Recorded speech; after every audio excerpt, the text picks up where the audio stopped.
একটু আপনাদের মানে আপনাদের চাওয়াটা সংক্ষেপে আপনার স্পেসিফিক কি চাও আপনাদের? ঢাকা বিশ্ববিদ্যালয়ের অধীনে থাকতে চান না, তখন তো আপনারা আনন্দিত হয়েছিলেন। এখন যে সেশন জটে বছরের পর বছর আপনাদের আটকে রাখা হচ্ছে, আসলে এর জন্য দায়ী কে? আপনারা সকলে অবগত আছেন যে ঢাকা ইউনিভার্সিটি হচ্ছে, আপনারা একটু জানতে চাবো যে আপনাদের চাওয়াটা কি, দাবিটা কি? আচ্ছা, দাবিটা হচ্ছে যে আমরা দাবি থেকে মুক্ত হতে চাই, আমরা দাবির অধিভুক্তি চাই না, নিজের একটা স্বতন্ত্র পরিচয় চাই। দাবির পরিচয় আমরা নিজেদের পরিচয় দিতে চাই না।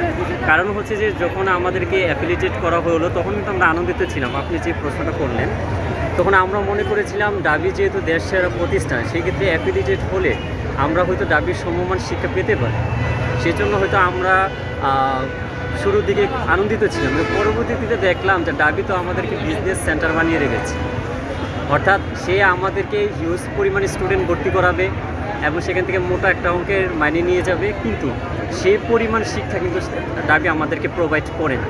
এটা আর আজকের ঘটনাকে যদি আমি একটু সামারি করি, আজকের ঘটনাটা হলো যে আমাদের এই 7 কলেজটাকে যখন আমরা অ্যাফিলিয়েটেড অংশ থেকে বাদ দিয়ে স্বতন্ত্র কাঠামো দেওয়ার জন্য আন্দোলন চালিয়ে যাচ্ছি, সেক্ষেত্রে আমাদের একটা কমিটি গঠন করা হয়েছে। আমাদের ইউজিসিতে আজকে একটা মিটিং ছিল।